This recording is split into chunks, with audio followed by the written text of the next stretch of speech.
Let's talk about that. I guess, was that all just from your perspective, Tully, a happy accident, the formation of the Horsemen? Oh, it was absolutely, I mean, it was crazy because you had Ole and Arn, and Flair was their cousin. So, it was a family deal, and it was my only entrance to the whole deal was I was wrestling Dusty. So when they wanted to have all those 8-man tag matches and Dusty was in them, I was very fortunate to be we're putting Tully in there. So since I was the only one outside the family that was part of it, it was probably a double accident for me. What about from your perspective, Arn? I mean, it's pretty special to see the Horsemen come together and know what they accomplished, and you famously named them. I guess to catch some of our younger listeners up, the idea was Flair was sort of a cousin of the Anderson clan, right? And then Tully just happened to have JJ as his manager, and ta-da, here we are. It was one of those rare things that we were all just put together on a promo. Now, I was the rookie. I was just trailing, listening, eyes open, ears open, mouth shut at that time anyway. And I was just looking around and I'm going, God almighty, there's Tully Blanchard, who was positioned as top heel in the company already. Of course, Ole Anderson, learning from him and being with him was, whether people believe it or not, was a honor and a learning experience. I mean, I learned so much as far as credibility and believability from Ole. And they put us on that promo, and people ask me all the time, how did you come up with that? I mean, is that something you had been thinking about, or is it something from the office? It was, I do not know to this day. It's just, I was looking at us and I was in awe. I was sitting there with my jaw on the ground in awe of who I was out there on that promo with. And it just popped into my head, the Four Horsemen of the Apocalypse and the destruction and, how the promo went down and all that. But it was purely accidental. I mean, it really was, because no one in the office said anything to us about it. It just popped in my head and I threw it out there, and we concluded the interview, and Tony Schiavone walked right up in my grill and he said, Jesus, Arn, you just named you guys.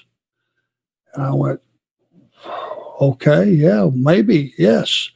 And I don't remember when this started, but I bet you it was within a week or two of that promo. Tully, do you remember? I don't remember when that happened either, but the thing that is the test that the litmus test is the fact that from 1985 to now, you can still put Arn, Tully, Rick, and Barry at an autograph show, and the line is out the stinking door 30 years after the fact. And I don't think any other group can do that. And it's simply because when Arn put the spark on the fire, the fans ran with it. It was something that they wanted. When they started having those signs and hold them up at ringside, and Four Horsemen and Four Horsemen this and Four Horsemen that. And it was I don't know that it can ever be duplicated, but it was the most fun time in this business that I had experienced.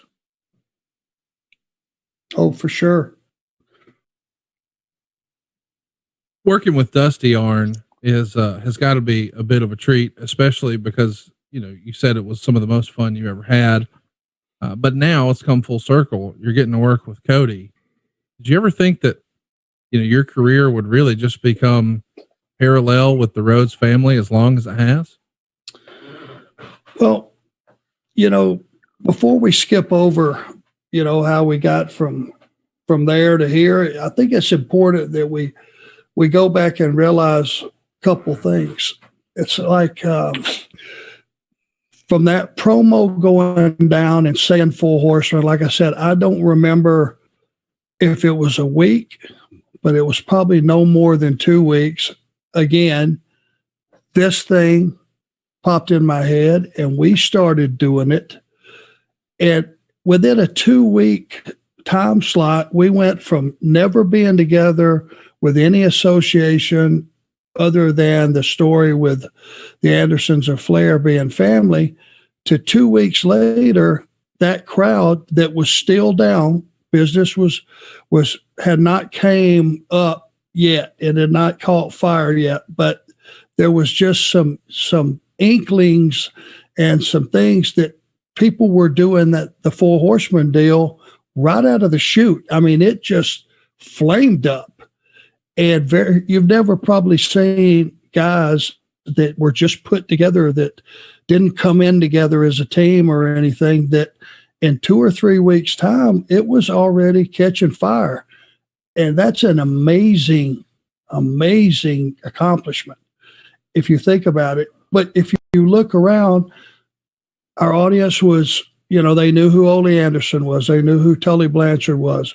Tully had been there for a little bit and had already staked his claim in the company, and Ric Flair. And this rookie standing out there who looked like Ole, had to, was trying to work like Ole a little bit, and you implement some of his style, to just suddenly be grouped together. I guess that's why it worked. Once they stuck us together, there was no turning back. And it just built and built. And with JJ, I mean, the thing that benefited everybody, from the fans to the baby faces to us, was the fact that no matter who they stuck that mic in front of, and we had no set order of how we were going to go. It was just somebody would step up to that mic, and there was nothing lost on any one guy that did the talking.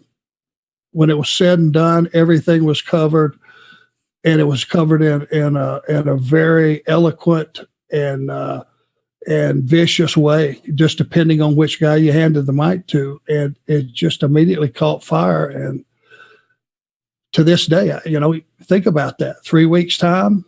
Right. Amazing. And I stepped into that spot. It was a gift for me. And I knew that. I was just a rookie. I had no business being in that spot with the amount of experience that I had. And then when you guys stepped into that picture, I mean, I was just like walking around with my mouth gaped open, because all top guys in the industry, not just in the company, but in the industry. There's Ric Flair, there's Tully Blanchard, there's J.J. Dillon, it's like Ole Anderson. It's like, my God, how did I get here? Yeah, but one thing, Arn, that you may not have had the time experience, but we could all see talent personified in you, and you were an absolute sponge learning everything. So you fit in absolutely perfectly. Well, I appreciate that. I know that I tried my best to just listen and learn and watch, and I learned something, and I mean a ton of something, from every one of you guys, every one of you.